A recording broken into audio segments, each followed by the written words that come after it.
Well, thank you all for attending the challenge. I'm very excited about this. This is the third year of the Capture the Satellite Challenge. I think we're getting better at it every year. Make sure I get these slides working correct. Yep. So what is this challenge? This is a software design competition for autonomous satellite proximity operations. And the goals of designing this challenge were, first and foremost, to provide a set of benchmarks for space autonomy, something that I found to be lacking, we found to be lacking in this field several years ago. So we really wanted to provide a common set of benchmarks that everybody could develop autonomy on and compare against. And so there is an open source library associated with this challenge that everyone can take and extend and develop new scenarios on. And this competition is really a way to bring attention to that benchmarking library.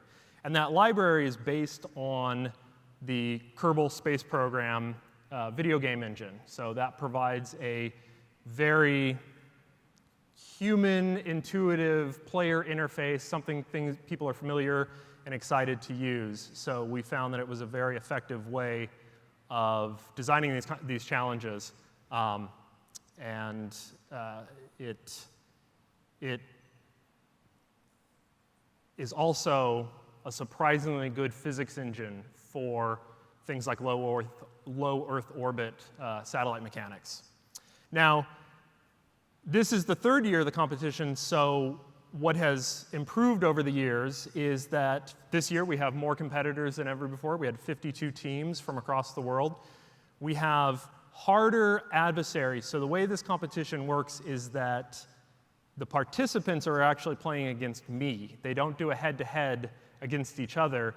Their satellites are being controlled going against essentially one of my satellites. And we score them based on how well they can perform against me. So I've endeavored to make harder and harder adversaries for them, and I think I've achieved that this year. And we've also added some improved data visualizations. Hopefully it'll be a little bit more interesting to watch, more to see going on this year.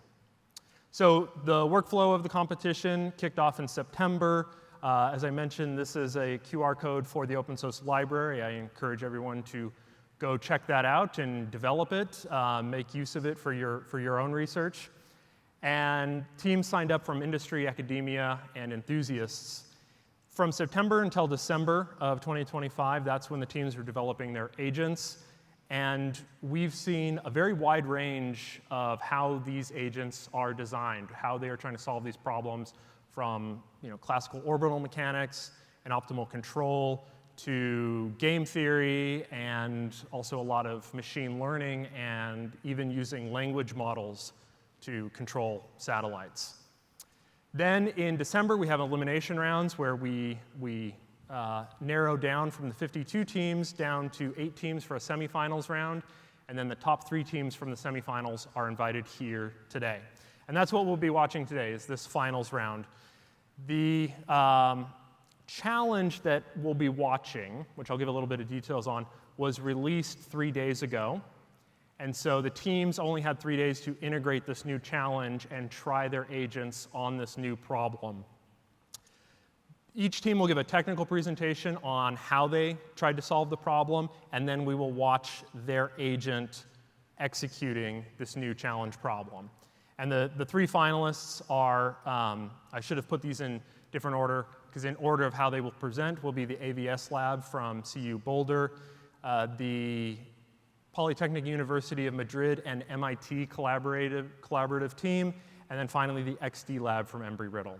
So what is the challenge they're trying to solve? The problem we've posed this year is what can be called a target pursuit evade problem, or in literature it's sometimes referred to as a lady bandit guard problem. And the teams will be controlling what we call the bandit, which is trying to pursue a target satellite, can be referred to as the lady, that might represent a malfunctioning satellite that needs servicing. But they also have to avoid being approached by the satellite that I designed, which is the guard. And so it's a they pursue one satellite while avoiding another satellite. The agents have kind of full information about the state of the world, so this is largely a control and decision-making problem. It is not a sensing problem, which is arguably, at least as hard of a problem in space, but we've really narrowed our focus to the control side for this challenge. And what the agents are controlling are thrust vectors for the satellite's RCS control. The way it's scored is the teams are scored based on the closest approach they make to the target versus the closest approach that my guard makes to them. So it's this balance of trying to aggressively pursue the target satellite while evading my satellite. And what's hard about that is that if you were very aggressive about going towards the target satellite, you might be able to evade me, but you might overshoot and miss the target. Whereas if you're more cautious and slow, that might give my agent the opportunity to catch them. All right? So to give you an idea of what we're going to be watching, here's the visualizations, one of the visualizations we will see. And so the plots we have here are relative distance. The blue line is the bandit, the participant's satellite, relative to the target satellite, and the orange line is the guard relative to them. So if that relative distance, if the orange line goes to 0, that means that my agent caught them, and if the blue line goes to 0, it means their agent got to the target. The second plot is closure speed, so we can see how rapidly these things are coming together, and that final plot is a target relative motion in a kind of CW frame, our Clohessy-Wilshire frame. And so the target is there at the origin. That's the lady satellite they're trying to pursue. And again, the blue line on that is their satellite, and the orange line is the guard satellite. And so to give some kind of frame of reference here, to the right is, to your left is prograde of the target, and to the right is retrograde of the target, and then Earth would be down, although this is Kerbal Space Program, so that's not Earth, that's Kerbin. All right, we will go ahead and get started with our first team, which will be joining via Zoom because we didn't know which teams would actually be in the finals until just a few days ago, so we couldn't expect everybody to be able to attend SciTech. So I will hand it over to the AVS lab joining us from CU Boulder.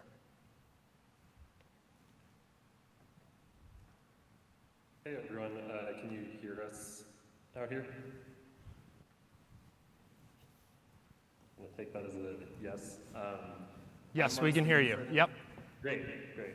I'm Mark Stevenson, calling in from Colorado here with my collaborators, Lorenzo Macavani and Yura. Our advisor, Dr. Hans-Peter Schaub, is, I believe, in the audience today. And apologies for misspelling your name on this slide. That's a new one. If we can move to the next slide. So our approach to this problem was using an adversarial PPO architecture. So PPO is proximal policy optimization, which is a state-of-the-art deep learning, deep reinforcement learning algorithm.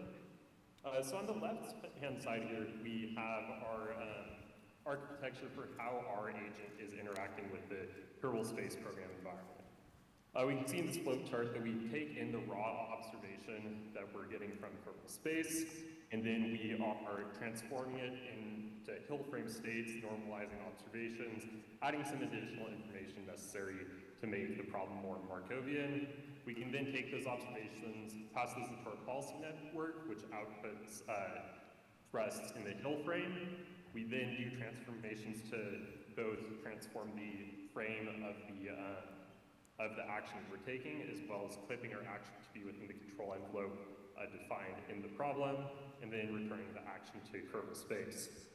So the actual training architecture we see on the right here, in the blue box, we've developed our own clone of the Lady Guard bandit problem, the one that is much lighter weight and faster so that we can do reinforcement learning on it, since the Kerbal Space environment is too slow to train a policy on. We sample randomly between various guard policies to train our banded policy. So we both have some heuristic policies, which are just various missile defense strategies suggested to a literature and by a large language model. And then we also have a number of trainable guard policies that are also just learning in a similar way as our banded is. In each iteration of the environment, we're going to sample one of those guard policies, execute against our banded policy, collecting data, and then doing the standard proximal policy optimization training. Our reward function is taking the difference of the score function per step, or transformation of it to get into a better domain for learning over. And then for those trainable guards, their reward function is roughly the negative of the bandit's reward with some minor transformations. If we can go to the next slide. So one of the tools that, our lab develops a few tools. The first is Basilisk, which is a fast and flexible spacecraft simulation framework. We've then taken this simulator, which is C++ and Python, and combined it with Gymnasium, which is the standard RL environment interface, to create BSK-RL, which is a configurable environment for satellite reinforcement learning research. Previously, we've used this for Earth observation and RSO inspection tasks, but what we were trying to really challenge ourselves to do in this problem is to see, could we use this framework to quickly develop an environment to match the Kerbal Space program environment. So if we go to the next slide, we can see a video of our environment in action. So this is not Kerbal Space. This is the BSK-RL environment visualized in Basilisk's companion visualization tool Wizard. And this is just one iteration of training where we can see our guard and banded policies interacting with the environment. And if we go to the next slide, we'll see the same video but from a different angle, just showing that it's going to look quite similar to the Kerbal Space environments that we're going to see coming up. If we go to the next slide, obviously it's nice if we can visually say these environments look the same, but we wanted to validate it further.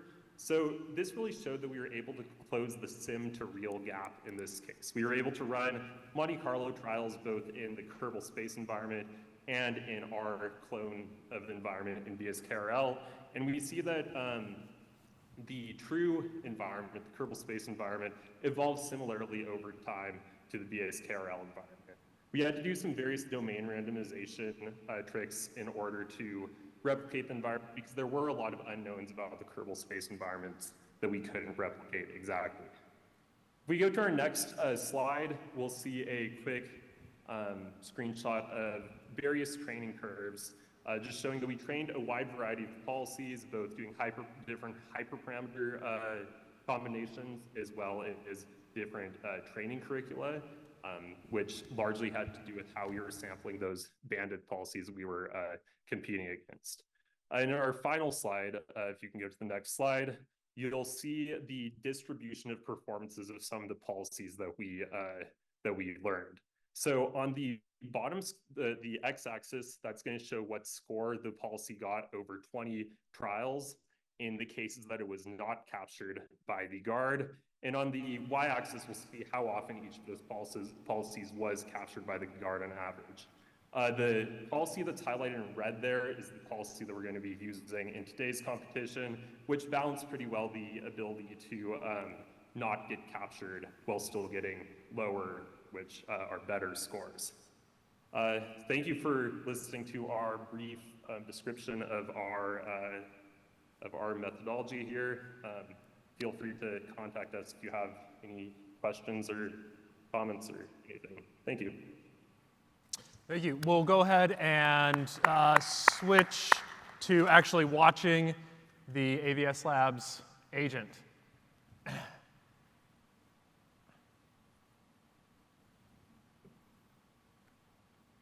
So you can see in the top right, that's the actual Kerbal Space Program game engine. So you get kind of a 3D view, but it's hard to tell all what's going on from that 3D perspective, so that's why we have the plots over on the left. The bottom right, you can see a current printout of the score. Now, one thing I forgot to mention, the way the score function is designed, lower scores are better. So we're looking for the smallest number to see who wins here. And so what I'm seeing right now is we've got the scale on those two axes is different. And mostly what I see their agent doing in blue there is just trying to catch up to the target. So the target is prograde of them, and so mostly they're just flying at the target as quick as they can. Looks like they've gone 200 meters radially out, but that's compared to like 2 kilometers in the in-track direction. So mostly they're just swinging right at the target, and it looks like we're going to have a close approach to the target there in yellow, right there. And it looks like we've just swung past it. So their agent was able to evade me, but it looks like it was kind of at the cost of coming in too hot and swinging past the target. When you're designing both the lady and the guard, do you have design considerations in mind about how you set that presentation up? Yeah. So the initial conditions are set up the same for everybody, so there's no randomization of how things start. It always starts with the target satellite, kind of as the origin, and then the guard satellite is about a 1 kilometer retrograde, and then the bandit, the participant satellite, is about 2 kilometers retrograde. So the guard starts off in between in like a defensive position. And what I'm seeing is that, my guard satellite is continuing to pursue, but their satellite has kind of flown past the target and flown so far off. So there's some good and bad here.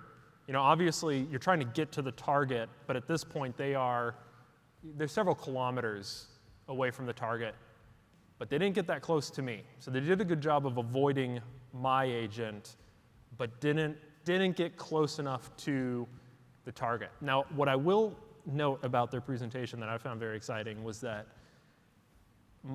my hearing of it was that this is very much a reinforcement learning approach. It sounded like it was kind of reinforcement learning through and through, which is something that's been very challenging for this competition in the past because it's very hard to generate enough training data. And so what was interesting is they were talking about the Basilisk software, that it sounded like that's what they were using to do large amounts of training and then having to transfer it to make it work in KSP. So having worked in RL, that's a big task. So I'm very interested in these results because it does seem that they were actually able to transfer something that was learned in a different simulation, in this Basilisk simulation, then into KSP. So that's exciting results from a research perspective.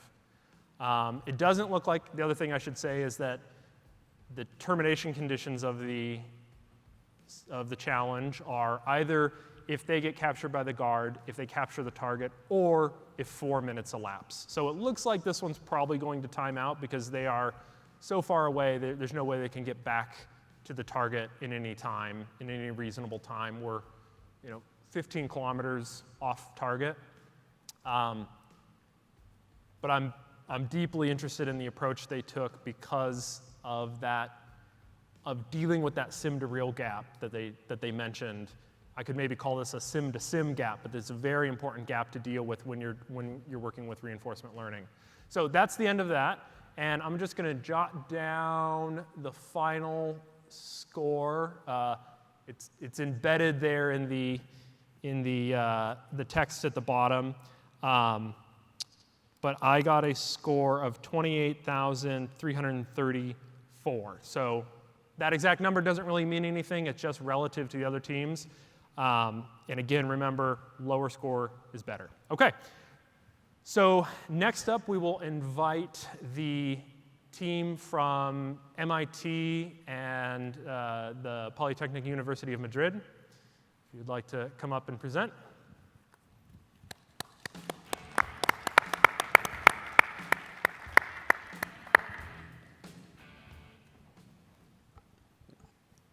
Good morning, ladies and gentlemen. I'm Alejandro Carrasco.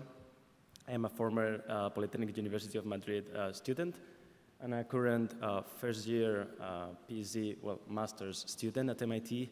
And I'm going to present our approach of language models as we've been in the past, but with a nuance of self-evolving language agents for spacecraft control. So we wanted to adapt, I think.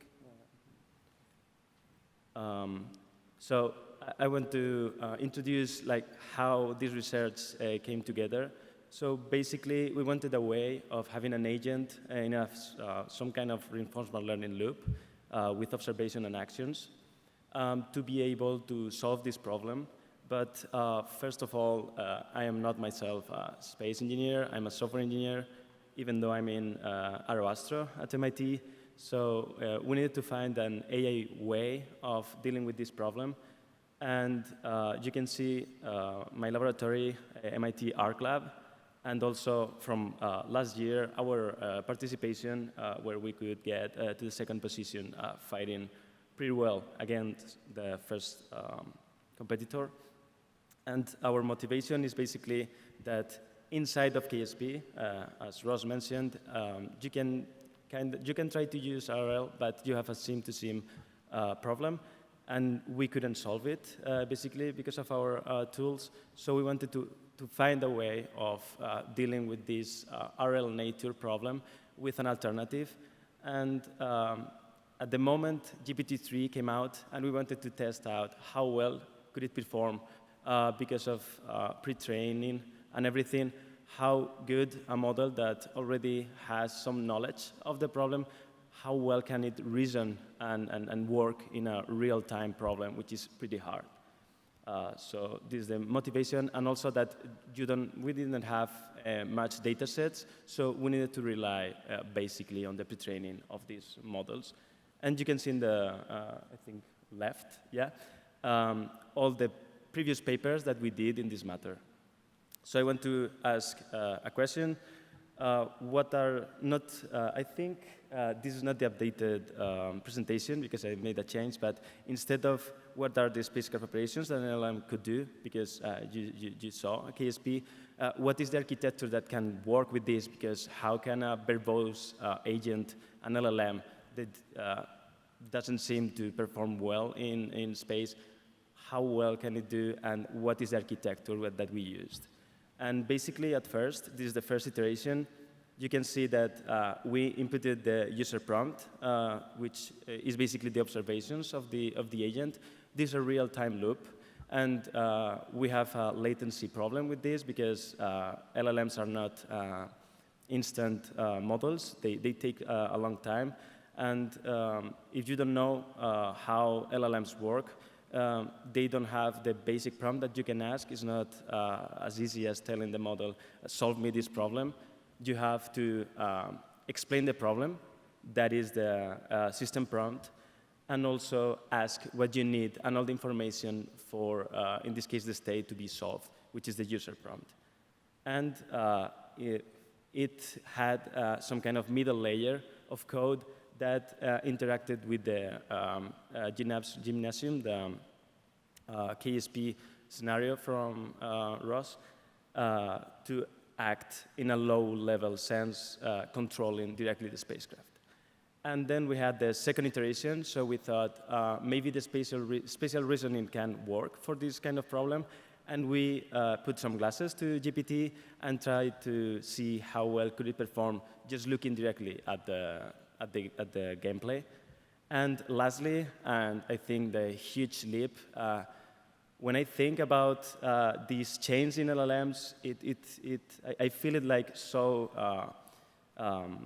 in the past, like years have passed, but it has been only a year since these models were able to do reasoning or mathematical reasoning, and these models right now also include reasoning to be able to solve the problem. And the second question, and the question that we wanted to answer in this edition, is how can they generalize in a self-supervised, adaptive manner? So if they had new scenarios, new problems, how these LLMs could adapt. So this is the motivation for the agentic adaptation, is that small local models have impressive capabilities right now. And in constrained domain problems, they can even outperform large models. But they need to, in that specific domain that maybe the models have not been trained that much, they need to explore. So this is where evolutionary agents come. Evolutionary techniques have been in AI since decades. And right now, the recent trends in literature try to implement this for LLMs. And because of the reasoning, they are becoming more capable, and the horizon and the scope of LLMs is broadening from time to time, and we wanted to have a more sophisticated agentic system. And this is the methodology for the agent for the LLM. So on top of what you've seen, you also have two different approaches to work with it. Agentic context engineering, or called ACE, which basically is a high-level loop where the model changes its own context, and we use a larger model than the small local model that we use to teach our real-time model all the different problems that it has faced in previous runs. So it's in some manner reflective, and tries to create a playbook with bullet points of what went wrong, what went good, and how to improve the behavior of the agent in a high-level way, self-prompting. And we also include, for proximity operations, a deterministic algorithm, which is quite simple because I don't have the resources to have like a pretty sophisticated algorithm. And from a baseline, which is a prograde alignment algorithm, we wanted to use Synca, which is a framework recently released that tries to self-improve code using also evolutionary techniques, where it generates candidates, genetic candidates, and it tries to optimize an algorithm for better behavior. So you can see that ACE analyzes the high-level problem, and Synca analyzes the low-level problem, and we have the evaluator, and they serve different purposes.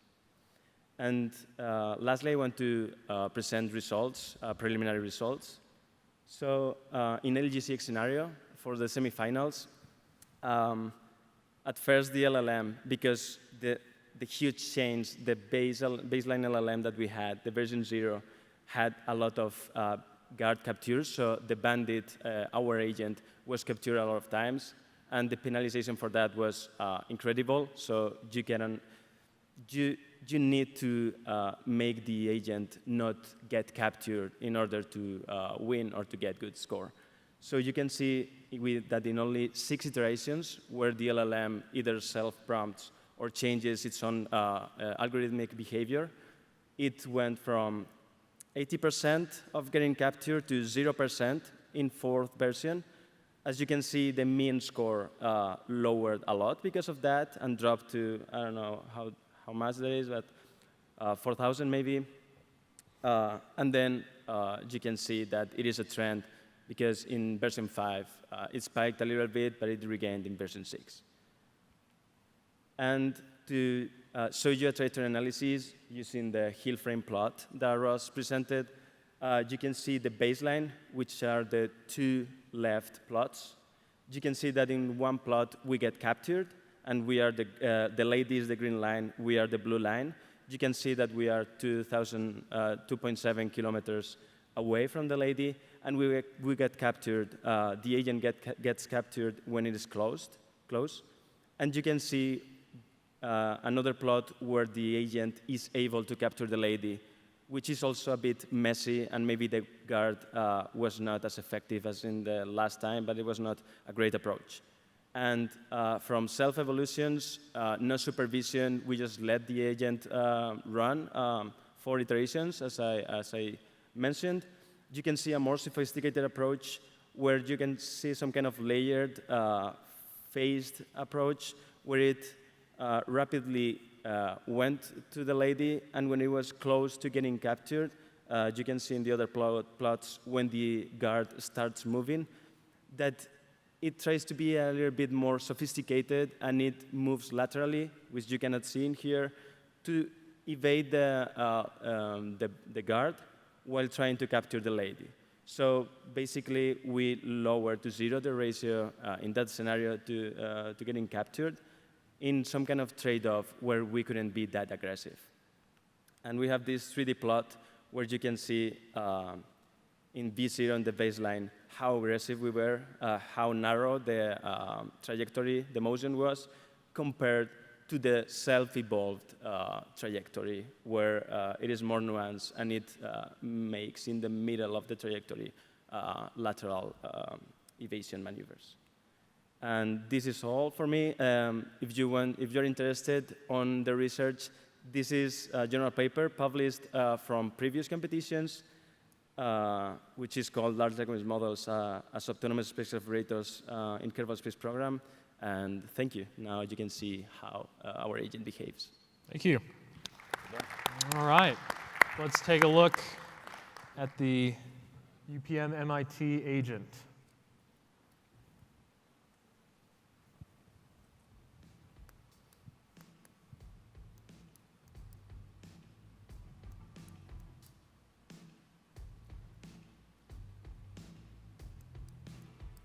Let's see.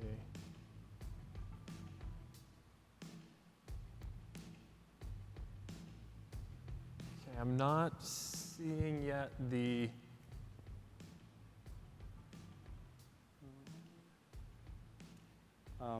maybe it was not cut off, but I think this is okay. the test. So, yeah, I believe we don't have the relative motion plots.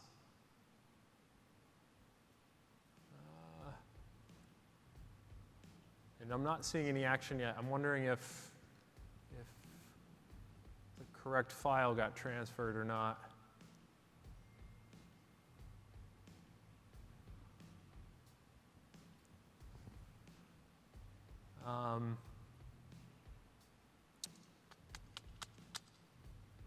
The recording. Okay. Oh, I see what was going on. Okay. It was a longer recording of. Initially, there's a few tests we run to make sure that, everything's installed correctly. So, all right, now I understand what's going on. So we'll just give it another minute for their scenario to start up. Here we go.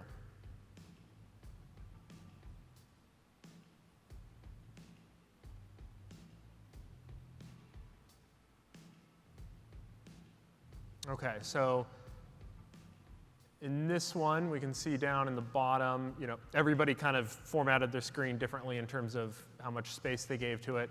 So what I'm seeing in those bottom plots is, again, similar to the first participant. Mostly at the start, it's just focusing on, quickly approaching that target satellite. So we see the blue line. This one happens to be dipping a little bit radially in as opposed to radially out. But for the most part, it's just moving prograde, trying to catch up to that target. The target is in yellow in the 3D game plot, and the guard is in that dark purple. So you can see, we're about, 1.8 kilometers from the target still. And the guard is coming in to about 1 kilometer away, I think, at this point. And what I'm noticing here is this seems to be, there seems to be more responsiveness going. The first team we saw, very aggressive, just burned straight at it, missed it, kept going. This one, I'm seeing a lot more kind of interplay between the two. We kind of see this sinusoidal motion, so that means it's still moving in. I can't quite see exactly how close. Well, we're about 1 kilometer out, yeah. So it's still moving prograde towards the target at about 800 meters now, but it's dynamically responding to the guard. And that's why you get a little bit of oscillation from radial in to radial out. And I'm pretty happy to say the guard is responding fairly well on its own. It's adapting to that behavior. And at this point, the guard is getting, I would say, dangerously close. If I remember correctly, the capture distance is about 10 meters. So if the guard gets within 10 meters, the participant team essentially loses, and that's pretty close. So that was a very near miss on their part. So they did approach the target fairly well, but they also let the guard. I would say this is, in contrast to the first that was a very fast approach and fast miss, this was more of that kind of slow or cautious approach, but it enabled my guard to then be much more responsive and get in the way better. What determines the score for this, Ross? You had Yeah. mentioned low score counts. Yeah, low score. So the score is based on the closest approach that is ever achieved at any time, whatever the closest approach between the bandit and the target, as well as the closest approach between the guard and the bandit. So those two things kind of balance or weigh against each other.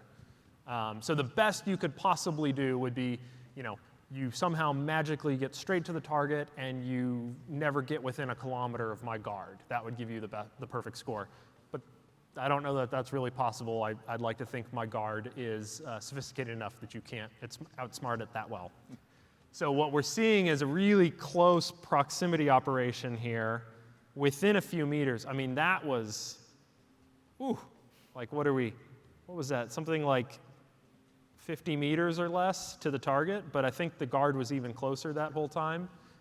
So this is, for me, this is exciting to watch. Yeah, I'm sitting there rooting for the guard, and I'm wishing it would just catch him. Get close. But it's close, and I think that's the timeout. So yeah, that's the end of the scenario, not because anybody was captured, but because we hit the 4-minute timeout. So that was totally different. Completely. What's interesting, though, if I look at the score,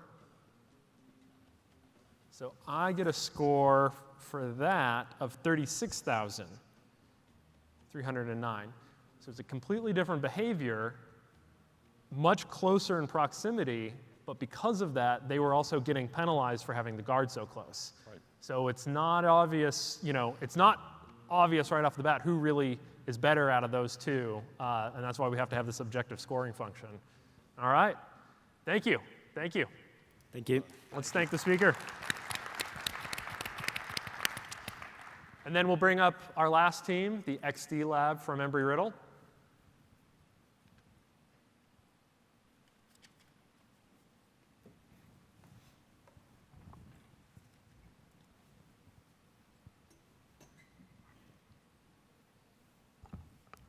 Okay, so good afternoon, everyone. I am Lucas Portelli. I'm here on behalf of the XD Lab team to talk about the work we did during the past month, which focused on an adaptive MPC-based AI agent we developed for this challenge.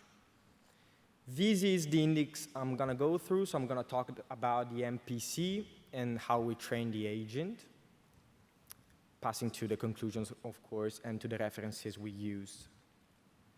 So to start, we thought about the design requirements. We wanted to reach the goal. And we thought of efficiency, so we wanted to converge fast towards the lady, flexibility, because we wanted to be ready to adapt to new scenarios, and then, of course, to robustness. We wanted to avoid redesign the strategies. Then we wanted a predictable behavior, so we wanted to be easy for us to understand and explain what the agent was doing, and then a constraint-aware by construction. So we wanted guardrails that the agent had to respect throughout the whole simulation. And that's why the chosen approach was an MPC, a model predictive control with a non-line parameter adaptation layer. So it is tuning the parameters during the simulation. This is why we chose the MPC related to what we just discussed, but I also want to add that we chose to use CW equations because we wanted to keep the problem linear and computationally cheap, because in this way we can have stable optimization and faster planning, which is crucial for real-time operation. And then at each control step, we are solving a convex quadratic program, of course with the aim of minimizing a cost function. And it consists of 3 parts: a tracking errors, because we want to reach the lady, a control effort, because we want to have feasible results, and a safety penalty that I'm going to talk about later. The key MPC parameters we use are the prediction horizon, so how far ahead in the future we are predicting what the guard, the lady, and the bandit will do. And then we have the control horizon, so how far ahead in the future the control is being optimized.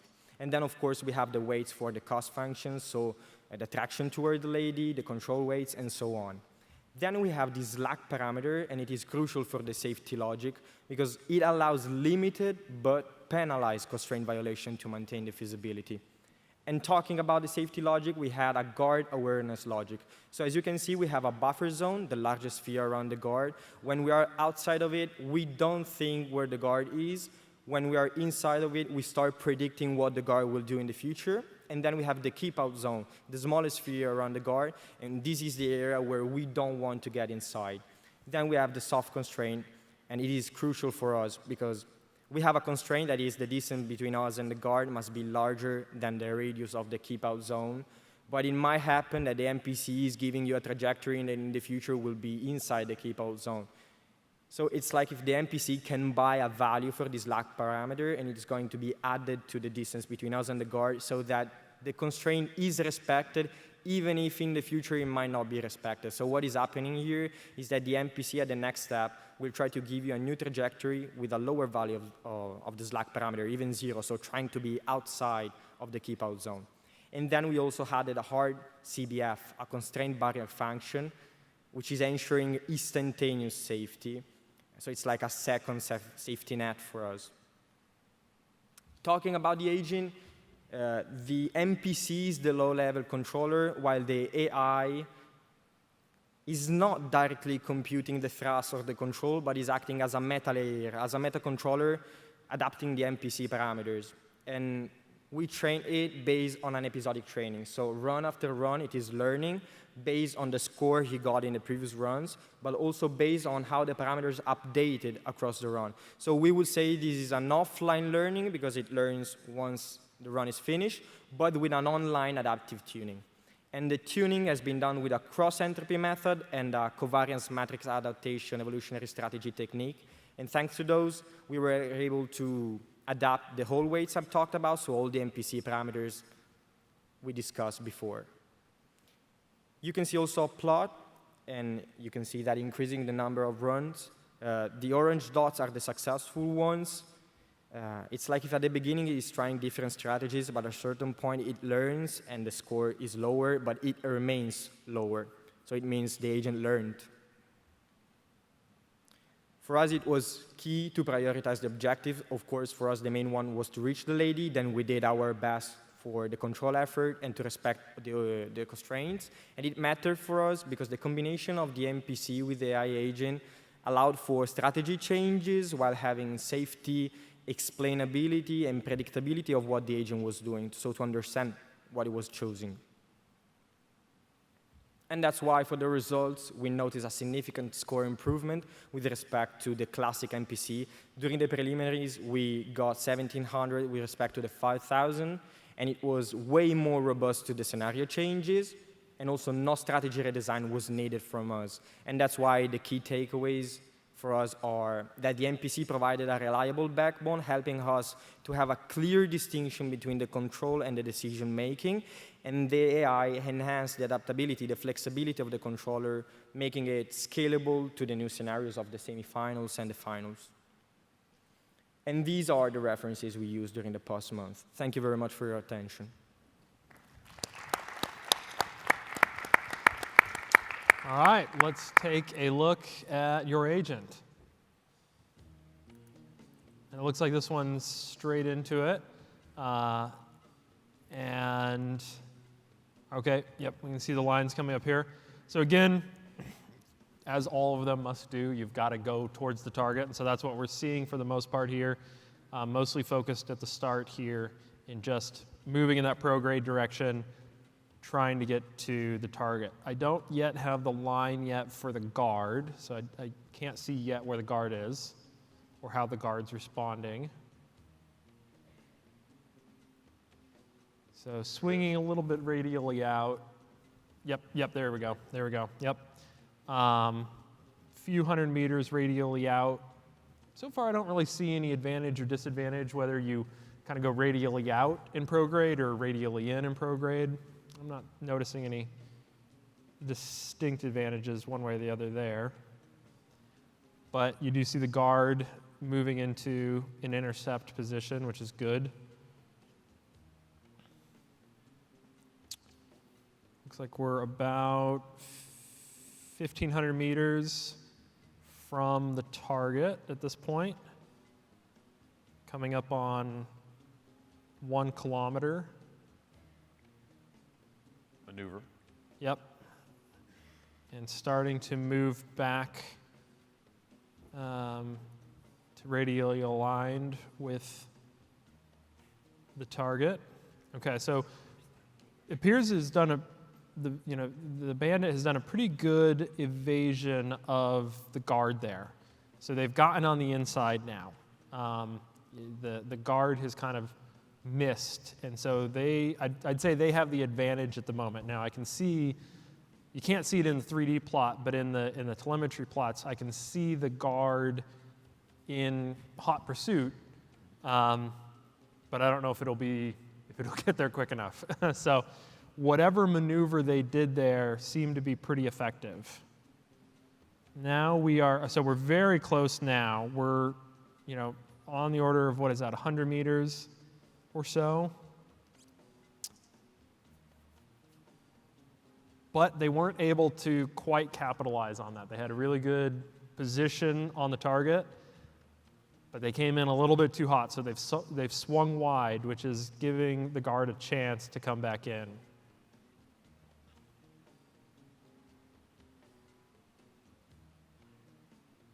So I'm seeing a closest approach of something like 100 meters as of right now.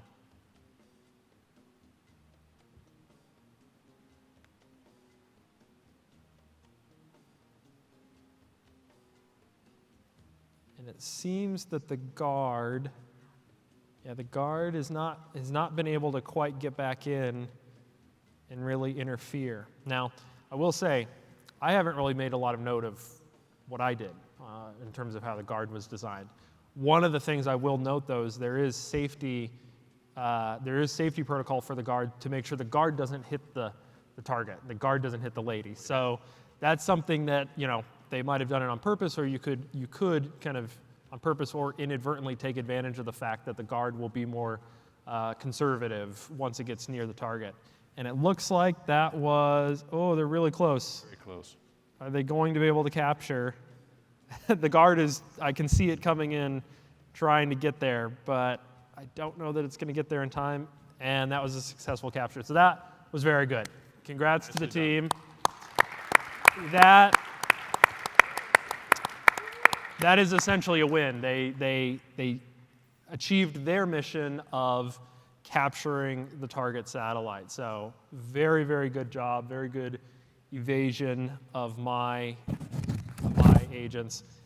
I want to make note real quick of the score there, but that's going to be a winning score because you get a really nice bonus if you get captured, there you go. or if you achieve a capture. So I have a score of 340. So a few quick notes of what I saw, kind of lessons learned seeing those, because that, for me, I do this competition so I can learn things.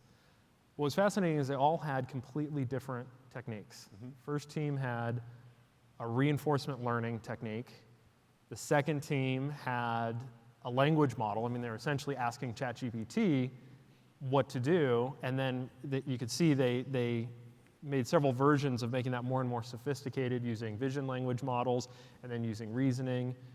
And then this team I took it to be largely a model-based control with some reinforcement learning on the parameter selection for the MPC. So totally, they all have pieces of machine learning, but totally different approaches, which is interesting because it's completely distinct from the approach I use, which is a game theoretic approach. And so, I've been doing this for 3 years. I guess I can reveal some of what's the guard doing. And so the guard's actually doing, it's actually trying to solve for like a Nash equilibrium on how to solve this game. So it's interesting that nobody took really the same approach. We saw very different behaviors. and quite different outcomes. So, as a researcher, this is telling me a lot about what kind of techniques might actually be best applied in this domain. Does that give you insights as well into the capabilities and limitations of each of those approaches? Absolutely, yeah, absolutely. And so some of the things that got called out, the first team from Boulder talking about the sim to real gap, that's front of mind whenever I think of reinforcement learning for these type of things. And so hearing how they approached it, that's exactly what I would expect and kind of need to hear from anybody taking that approach. The interesting thing is the MPC approach, which successfully captured, that is what I would call perhaps a bit more of a classical approach. It's not machine learning through and through, but clearly that was the most effective for this. And so I think that's such an interesting result, because I think so much right now we're all keyed into thinking, AI is the solution to all the problems, and clearly AI is part of the solution to all of these. But the fact that what I think of as perhaps a little bit more classical approach, a model predictive control technique, being so effective is very noteworthy to me. And I would wonder if that would continue to be the case, or at some point, next year, year after, at some point, does the LLM just win every time? But the fact that it's not doing that yet is, I don't know, perhaps puts kind of plants a flag, perhaps where we are in terms of language models and generative AI for robotics. They are not yet wiping the floor with, beating kind of existing classical techniques. So, will the results of this competition inform model design for next year's competition? Absolutely, yeah. I continue to refine my techniques based on what I learn here. So, this has been highly informative for my research too. I think it'd be a good time to announce the winners. All right, so if the teams would like to come up on stage, we will announce the winners.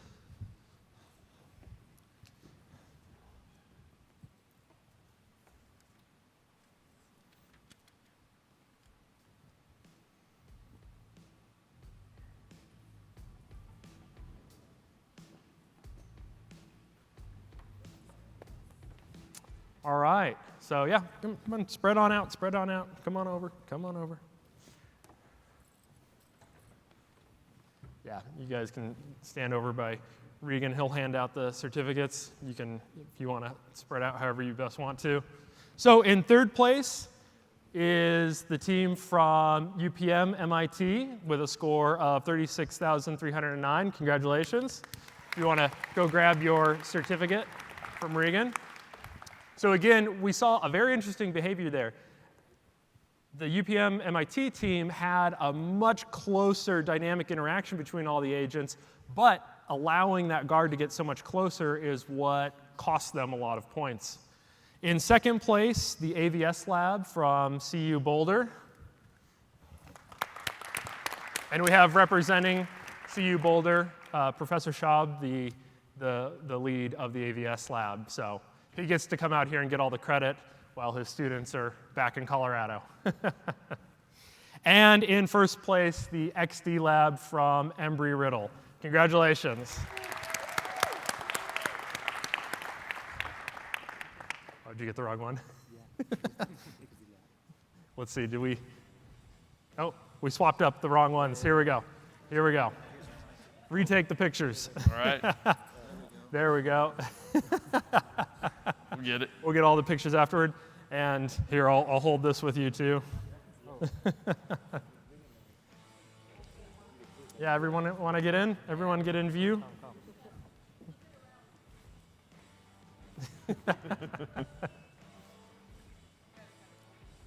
You have so many of y'all.